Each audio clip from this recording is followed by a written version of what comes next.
Hello dear student, कैसे हो आप सभी लोग। उम्मीद करता हूँ सब अच्छे होंगे, सबकी पढ़ाई शानदार चल रही होगी। प्यारे बच्चों, शानदार अपडेट आ रही है डीवीसी की तरफ से। Damodar valley corporation limited Bharat सरकार की सरकारी कंपनी है, मिनिस्ट्री ऑफ पावर के अंडर में आने वाली कंपनी है। इलेक्ट्रिसिटी ट्रांसमिशन, जनरेशन है ना, और डिस्ट्रीब्यूशन करने का काम करती है। साथ ही इनके पास में माइनिंग का काम है। तो सरकारी कंपनी है, परमानेंट जॉब आपकी निकालेगी है।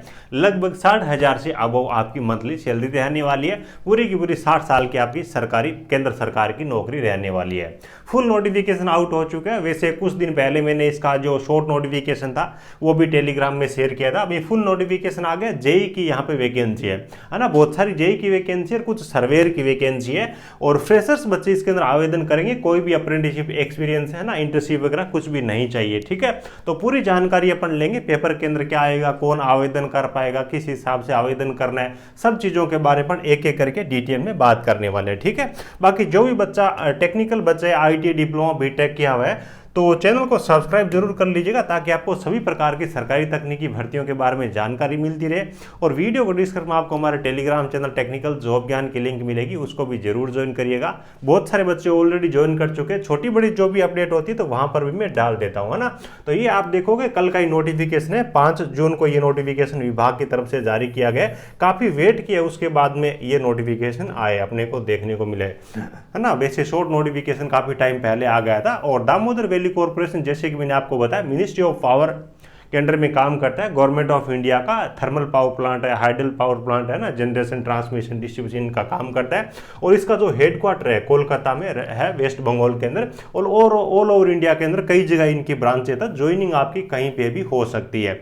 ठीक है, अब देखिए अपन बात कर लेते हैं कौन सी ब्रांच के लिए यहाँ पे कितनी वैकेंसी रखी गई है, एज लिमिट, इन सब चीज़ों के बारे में। देखिए यहाँ पे जैसे कि मैंने देखा है ना, डीवीसी के डिपार्टमेंट की देखते हुए वैकेंसी काफ़ी अच्छी निकाली गई है। और सबसे अच्छी बात यह है कि फ्रेशर्स को यहाँ पे मौका मिल रहा है।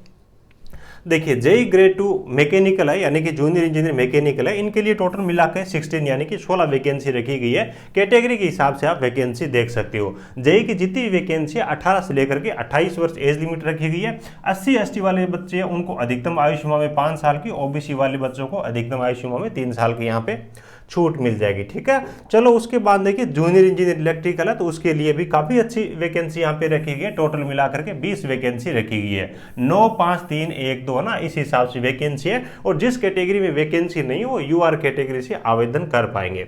उसके बाद जूनियर इंजीनियर C&I है, तो इसके लिए टोटल मिलाकर के 2 वैकेंसी है। जूनियर इंजीनियर सिविल, देखिए अच्छी वैकेंसी है, 20 वैकेंसी आपके लिए रखी गई है। उसके बाद में आपका जेई ग्रेड 2 कम्युनिकेशन है, तो इसके लिए भी टोटल 2 वैकेंसी रखी गई, यानी कि जेई सिविल, इलेक्ट्रिकल, मैकेनिकल के लिए यहाँ पे वैकेंसी है वो ठीक ठाक रखी गई है। उसके बाद में माइन सर्वेयर है, इसके लिए 4 वैकेंसी है। सर्वेयर में अधिकतम आयु सीमा 30 वर्ष है।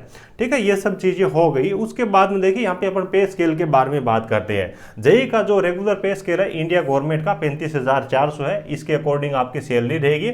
उसके बाद में आपका जो डी अभी चल रहा है 50% डी है, जब ज्वाइनिंग होगी तो और भी डी बढ़ जाएगा। आचार्य बोनस सब चीजें मिला करके मान के चलिए कि 60,000 जो सैलरी है ना, कम से कम इतनी आपके अकाउंट के अंदर आ जाएगी, इससे ज्यादा ही रहेगी ना। उसके बाद देखिए एसेंशियल एजुकेशन क्वालिफिकेशन है वो अपन देख लेते हैं। तो देखिए मैकेनिकल है, जिनके पास में डिप्लोमा है, मैकेनिकल इंजीनियरिंग का डिप्लोमा है, वो बच्चे इसमें आवेदन कर पाएंगे। 65 से परसेंटेज कम नहीं होनी चाहिए। हालांकि SC ST EWS वाले जो बच्चे हैं, है ना, सॉरी SC ST और जो दिव्यांग बच्चे हैं उनके 60% मार्क है, तो भी आप आवेदन कर सकते हो। ये चीज़ यहाँ पे थोड़ी सी ठीक ठाक रख दी है ताकि भीड़ है वो बहुत ज़्यादा नहीं हो। हालांकि बहुत सारे बच्चों के पास में 65% मिल जाएंगे। उसके बाद देखिए जेई इलेक्ट्रिकल है, तो इलेक्ट्रिकल में इलेक्ट्रिकल वाले बच्चे, इलेक्ट्रिकल एंड इलेक्ट्रॉनिक्स इंजीनियरिंग वाले बच्चे वो आवेदन करेंगे। और C&I है, तो इसमें देखो डिप्लोमा जिनके पास में टेक्नोलॉजी, इलेक्ट्रॉनिक्स एंड कम्युनिकेशन है, इंस्ट्रूमेंटेशन इंजीनियरिंग है, तो वो यहाँ पे आवेदन करेंगे। जूनियर इंजीनियर सिविल है, तो सिविल का डिप्लोमा होना चाहिए। कम्युनिकेशन है, तो इसमें आप देखो इलेक्ट्रॉनिक्स एंड टेली कम्युनिकेशन है, और टेली कम्युनिकेशन वाले बच्चे, इलेक्ट्रॉनिक्स एंड कम्युनिकेशन वाले बच्चे, 3 ब्रांच वाले बच्चे एलिजिबल है। माइन सर्वेयर है, 10th पास है, और उसके बाद DGMS का सर्वेयर का सर्टिफिकेट है, वो बच्चे यहाँ पे आवेदन करने के लिए एलिजिबल रहेंगे। साथ ही जिनके पास में माइनिंग का डिप्लोमा है वो बच्चे भी इस पोस्ट के लिए आवेदन करने के लिए एलिजिबल रहेंगे। ये चीजें होगी एलिजिबिलिटी क्राइटेरिया की। एक चीज ध्यान रखना, जिन बच्चों के पास में BTech की डिग्री है या फिर ME MTech की डिग्री है, वो यहाँ पे आवेदन करने के लिए एलिजिबल नहीं है। अगर आप ऐसा करते हो, कोई भी चीज छुपाते हो, तो उसके बाद में सर्विस के दौरान कभी भी आपको बाहर निकाला जा सकता है। तो केवल डिप्लोमा वाले बच्चे हैं, तो कंपटीशन भी केवल आपके बीच में ही रहेगा। तो ये आपको थोड़ा सा फायदा होने वाला है। उसके बाद देखिए जितने भी यहाँ पे डॉक्यूमेंट है ओबीसी एसटी का है जो आपको फायदा मिला है तो गवर्नमेंट ऑफ इंडिया के अकॉर्डिंग होता है, सेंट्रल गवर्नमेंट के आपके डॉक्यूमेंट होने चाहिए। ठीक है, अधिकतम आयु सीमा के बारे में जो छूट है वो ऑलरेडी मैं आपको बता ही चुका हूँ। और अप्लाई करने के लिए डीवीसी की ऑफिशियल वेबसाइट है, टेलीग्राम चैनल पर मैं वेबसाइट शेयर कर दूंगा, तो वहाँ पे जाकर के आप आवेदन कर सकते हो। एग्जाम में 50% आपके होने चाहिए ओबीसी और ईडब्ल्यूएस जनरल बच्चों के लिए, एससी एसटी दिव्यांग बच्चों के 40% है, ये कम से कम आने चाहिए क्वालिफाइंग मार्क्स है। उसके बाद देखिए पेमेंट के बारे में अगर अपन बात करें तो 300 रुपये एप्लीकेशन फीस के रूप में चार्ज लिया जाएगा। और बाकी एससी एसटी दिव्यांग एक्स सर्विसमैन बच्चे या फिर डीवीसी में जो काम करने वाले डिपार्टमेंट स्टूडेंट है या फिर उनके कोई डिपेंडेंट है, उनसे कोई भी यहाँ पे चार्ज नहीं लिया जाएगा, नॉन रिफंडेबल है, वापस नहीं मिलेगी 300 रुपये फीस। और उसके बाद देखिए एक सर्विस बॉन्ड का इन्होंने कंडीशन दे रखा है, 1 साल की आपकी ट्रेनिंग रहने वाली है, उसके बाद कम से कम आपको 3 साल नौकरी और करनी है, यानी कि 4 साल आपको कम से कम नौकरी करनी पड़ेगी इसको ज्वाइन करते हो। तो अगर आप 4 साल से पहले छोड़ते हो तो वो आपको इतना रुपए जमा कराने पड़ेगा, 2 लाख जनरल ओबीसी ईडब्ल्यूएस को, और जो एससी एसटी वाले बच्चे हैं उनको 1 लाख रुपए जमा करवाना पड़ेगा। तो ध्यान रखना, ज्वाइन करते हो तो आप ये नौकरी करो तभी आपको ज्वाइन करना है। ठीक है, बाकी अप्लाई करने के लिए तो लिंक मैं आपको टेलीग्राम में प्रोवाइड करवा ही दूंगा, कोई दिक्कत नहीं है। आगे देखिए सिलेक्शन मेथड है, तो सिलेक्शन मेथड आप सीबीटी होगा, सीबीटी एग्जाम के आधार पे आपका सिलेक्शन होने वाला है ना। ये डॉक्यूमेंट है, आपको कौन कौन से डॉक्यूमेंट की जरूरत पड़ेगी ये इन्होंने दे रखा है, तो टेलीग्राम चैनल से जरूर इसको डाउनलोड कर लीजिएगा, है ना। एग्जाम पैटर्न आगे मैं आपको बताऊंगा। अप्लाई करने की जो लास्ट डेट है वो 4 जुलाई रखी गई है, और कल यानी कि 5 जून से इसके फॉर्म है वो ऑनलाइन स्टार्ट हो चुके हैं।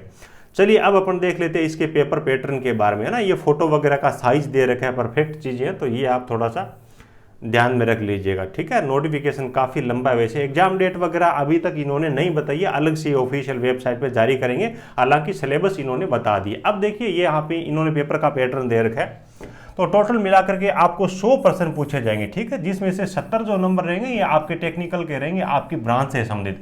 उसके बाद 30 जो प्रश्न है, 30% है, ये आपके जनरल एप्टीट्यूड से संबंधित रहेंगे। इसमें आपके जीके के प्रश्न है, इंग्लिश के प्रश्न है, मैथ के प्रश्न है, रीजनिंग के प्रश्न है, ये सारे आने वाले। पीछे का नोटिफिकेशन में लिखा हुआ भी है, मैंने रीड किया था पहले। 2 घंटे का इस पेपर को अटेंड करने के लिए टाइम दिया जाएगा, 0.25 यानी कि 1/4 आपकी नेगेटिव मार्किंग रहने वाली। पेपर के 2 पार्ट रहेंगे, दोनों को मिला करके 2 घंटे आपको टाइम दिया जाएगा। ठीक है, ये आपका पेपर पैटर्न है। उसके बाद देखो यहाँ पे इन्होंने सिलेबस के बारे में भी बता रखा है ना। देखिए जो आपका एप्टीट्यूड है उसके अंदर कौन कौन सी चीजें आएंगी, जैसे कि रीजनिंग हो गया, है ना, जीके हो गया, जनरल इंग्लिश हो गई, ये सब चीजें आएगी, है ना। ये 3 ही सब्जेक्ट दिए, यही आएंगे, ध्यान रखना थोड़ा। उसके बाद देखिए आपका टेक्निकल है, उसका भी टॉपिक वाइज उन्होंने बता रखा है, subject wise topic wise. Mechanical है तो उनके देखिए फंडामेंटल बेसिक्स है, ये सारे सब्जेक्ट आपको प्रिपेयर करनी है। बहुत ज्यादा लेंथी सिलेबस इन्होंने नहीं दिया, इनका सिलेबस है वो 80 से भी थोड़ा छोटा ही है। इलेक्ट्रिकल वाले बच्चों के लिए भी कोई खास नहीं है, बेसिक इलेक्ट्रिकल की चीजें यहाँ पे दी गई है, इलेक्ट्रिकल मशीन की चीजें दी गई है, पावर सिस्टम की चीजें दी गई है ना, और बहुत ज्यादा इसके अंदर कुछ है नहीं। ठीक है, बाकी आप ये नोटिफिकेशन टेलीग्राम चैनल से डाउनलोड कर लीजिएगा, वीडियो को डिस्क्रिप्शन में लिंक मिल जाएगी, और इसमें जो टॉपिक दिए वही आपको तैयार करने हैं। बाकी और चीज़ें आपको कुछ इससे रीड करनी हो तो आप रीड कर सकते हो। फ्रेशर्स बच्चे, डिप्लोमा वाले आवेदन कर पाएंगे, एलिजिबल जो भी बच्चा है इसके अंदर आवेदन करिएगा।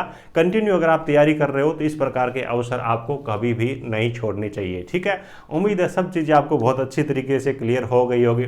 वीडियो अच्छा लगा हो तो एक प्यारा सा लाइक करना, अपने जरूरतमंद दोस्तों के साथ में इस वीडियो को शेयर करिएगा, साथ में अप्लाई करना, साथ में एग्जाम देने के लिए जाना। एग्जाम सेंटर अभी तक इसमें नहीं बताया गया, लेकिन ये लिखा गया कि जब आप फॉर्म भरोगे तो 3 एग्जाम सेंटर आपको सेलेक्ट करने के ऑप्शन दिए जाएंगे। चलिए ठीक है, thank you, best of luck.